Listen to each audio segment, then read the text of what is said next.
veces que nos planteamos si existen mitos o no mitos, y en este vamos a hablar del mito de la edad, pero concretamente acortándolo. Silvia Herrero, buenas tardes de nuevo.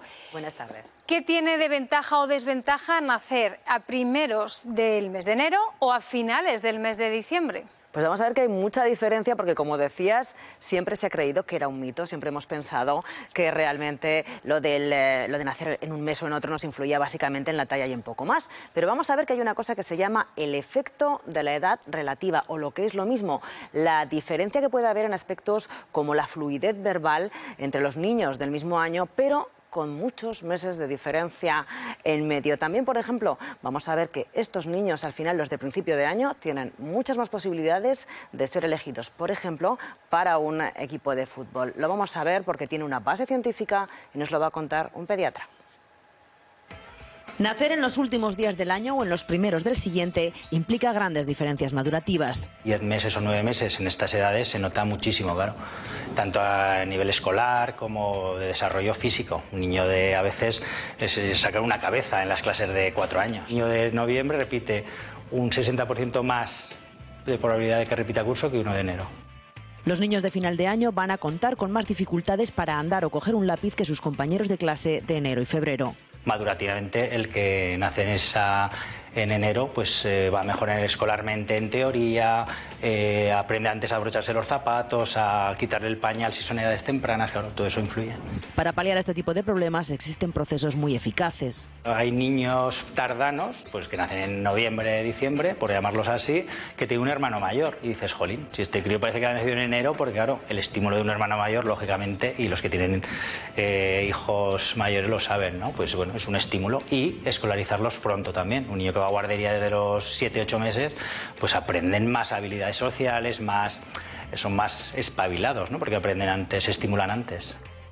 Y hablando de escolarizar, modificar el criterio de año natural a grado madurativo también podría ser efectivo a la hora de reducir diferencias. Niños que nacen en junio hasta final de año, pues agruparlos, digamos, en un grupo y los otros en otro, y adaptarles a cada uno un poco los objetivos generales de estudio, ¿no? Porque el de enero va más sobrado que el de noviembre, ¿no? Sería una solución, yo creo que es la solución, no creo que haya otra. Estábamos escuchando a un experto, a un pediatra, pero exacto, siempre son, según datos científicos relativos a lo que se dice, nacer en enero, nacer en diciembre, tiene sus, no sé si podríamos denominarlo ventajas o desventajas, Silvia. Claro, es que ese es el tema. Siempre habíamos pensado que era una creencia popular, pero lo sorprendente ha sido ver que eso está respaldado y refutado con datos científicos como, por ejemplo, los del informe PISA, que es lo que vamos a ver. Por ejemplo, había un dato que estaba diciendo el doctor Lario que ha sido muy curioso y que hemos buscado porque nos ha llamado la atención, porque él decía que los niños repiten más los de final de año que los de principio de curso, y los de principio de año concretamente, los niños nacidos en enero o febrero. Claro, nosotros hemos pensado, bueno, pero ¿cuánto más? Vamos a verlo. Y aquí lo vamos a tener.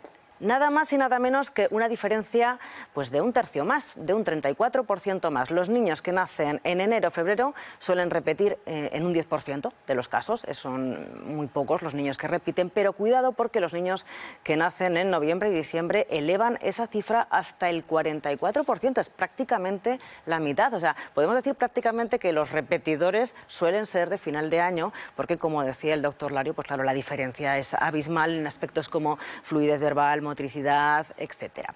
Hay más diferencias, hemos querido seguir profundizando, seguir apuntalando todo esto con datos científicos y hemos seguido con más referentes del informe PISA. Este informe califica las calificaciones de los niños, les da unas puntuaciones y ahí vemos que sigue habiendo diferencias. Los niños que nacen en enero y febrero tienen mejores notas, tienen 495 puntos. Sin embargo, los que nacen en noviembre y diciembre presentan una media de 477 puntos. De hecho, es que fíjate que incluso si se ponen a nacer, vamos a ver que en qué mes nacen más, si nacen más en enero o si nacen más en diciembre. Y en Aragón vuelven a ganar los de principios de año con 792 nacimientos frente a 699. Es muy curioso porque ustedes no lo saben, pero aquí estamos un caso de cada. Vanessa es de principio de año y yo soy casi de final, no soy de noviembre, pero bueno, soy de septiembre. Y claro, realmente cuando tú estás en un curso no notas tanto esa diferencia. No, en principio parece que no, pero luego sí que es cierto que te van diciendo y te van informando cuando tienes hijos de primeros de año o finales de año, el mismo profesorado te dice, bueno, cada uno se va adaptando a su ritmo, no pasa nada porque uno ya sepa leer, tendrán tiempo de aprender a leer, pero es verdad que el ritmo es diferente entre unos y otros. De momento eso además también lo avalan los datos. Pero estos son los datos, hemos escuchado al experto también, al pediatra, y lo vamos a hacer ahora.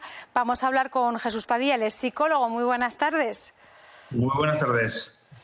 ¿Realmente es un hándicap o no para los niños según el mes, niños y niñas, de su nacimiento? Estamos hablando de los nacidos a primeros de año frente a los nacidos más a final de año.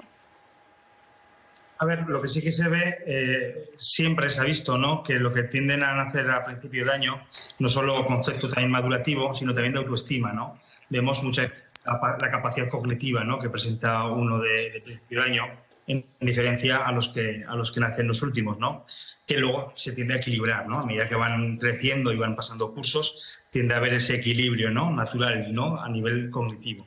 Pero sí que existe esa diferencia. Buenas tardes, Jesús. Es muy curioso que vemos que las diferencias se aprecian más como padres en un momento dado que los propios niños. ¿Es así? ¿Es también una cuestión de padres?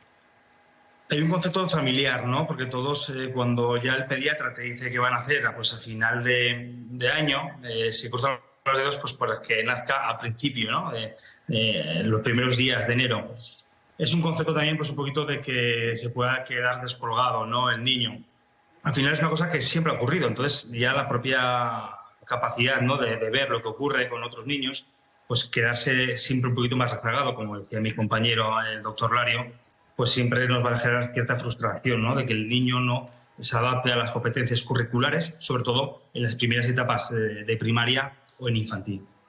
¿Sería aconsejable o no, por ejemplo, el dividir el curso en dos tramos, entre los nacidos a primeros de año y los de mitad de año hacia el final?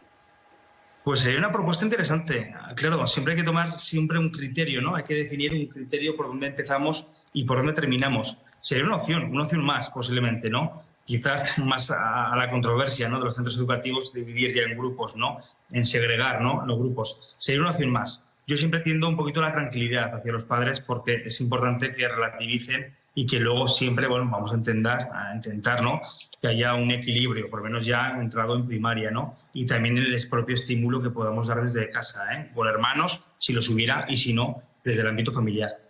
Jesús, estamos viendo que sobre todo es algo que se aprecia en los primeros cursos de la etapa educativa, en los 3 primeros cursos de infantil. ¿Sería necesario reenfocar esta etapa educativa y tener en cuenta a estos niños o incluso redividir las clases? Yo lo que sí que recomendaría siempre que se tuviera una cierta atención, ¿no?, hacia las necesidades de cada alumno. A veces es complicado, ¿no? Cada día vemos más competencias, ¿no? Se dividen más las clases. Yo lo que sí que recomendaría siempre que hubiese una atención más detallada, ¿no?, a los últimos meses. No sabría dónde poner la criba, ¿no?, si desde octubre o noviembre, pero hacerle una atención especial, ¿no? ¿Para qué? Pues simplemente pues, para que no se queden muy descolgados. Porque, como comentaba al principio, también hay un factor a nivel psicológico, a nivel emocional, que es la autoestima. Si tardamos más a aprender a leer, pues quizás este alumno tenga interiorice ese concepto como algo propio, no como algo pasajero o incluso propio de la edad, ¿no?, que tiene el infante. Jesús, claro, estamos hablando de que si el niño se ve de alguna forma en inferioridad de condiciones respecto a sus compañeros del aula, puede crearse una frustración. ¿Cómo podemos paliar esa frustración? Pues yo siempre recomiendo, pues como comentaba hace unos minutos, desde el centro educativo, dando apoyo, ¿no?, también emocional e incluso apoyo pues un poquito en el sentimiento, ¿no?, de acompañarle, ¿no?, de motivarle, y luego sobre todo en el ámbito familiar, ¿no?, que no se exija más ni se compare, porque muchas veces las comparaciones con otros compañeros son odiosas. Si hacemos comparativas con otros alumnos que quizás tengan la ventaja de 10 meses, pues en según qué edades del niño o de la niña, pues sea una edad una comparativa muy dañina. Entonces, evitemos comparar en todo momento ni poner unas metas demasiado altas, quizás para la edad que tenga el menor, ¿no?, o la niña o el niño.